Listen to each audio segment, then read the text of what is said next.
ఇది అమ్మవారికి చాలా ఇష్టమైనటువంటి పుష్పం. ఇది ఇంకా ఉన్నాయి. ఇప్పుడు మనకి ఏంటో కొన్ని రుచులు ఉంటాయి. కొంతమంది పులుపు తింటారు, కొంతమంది కారం తింటారు, కొంతమంది స్వీట్ తింటారు, కొంత వగరు తింటారు.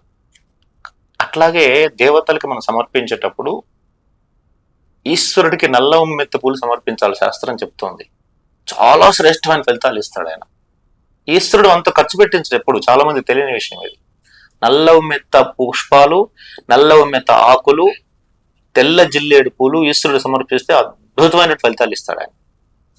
ఇది కూడా చాలా అద్భుతమైనటువంటి పుష్పం. ఇది మీరు ఇంతకుముందు చాలా సార్లు చూశారు, మీకు తెలియని విషయం ఏం కాదు ఇది. అయినా మరొకసారి మీకు చెప్దామని చెప్పేసి చెప్తున్నాను. ఈ శ్రావణ మాసంలో కేవలము లక్ష్మీదేవికి మాత్రమే, అంటే మిగతా దేవుళ్ళని వదిలేయమని చెప్పడం కాదు నా ఉద్దేశం. ఇందాక నేను చెప్పాను మీకు, ఒక్కొక్క మాసంలో ఒక్కొక్కరికి ఆరాధన చేయాలని శాస్త్ర నిర్దేశం. అంటే మిగతా వాళ్ళని వదిలేయమని కాదు కదా. ఇప్పుడు మన పుట్టినరోజు వచ్చిందనుకోండి, ఆ రోజు ప్రత్యేకంగా బ్రహ్మాండంగా హంగామా చేసేస్తాం. అంటే మిగతా రోజుల్లో మనం బ్రతకడం లేదా?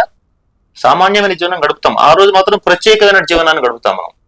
అట్లాగే అమ్మవారికి శ్రవణ మాసం వర్షాకాలంలో వస్తుంది. పుష్పాలన్నీ కూడా వస్తాయి కాబట్టి వీటితో ఆరాధన చేయండి.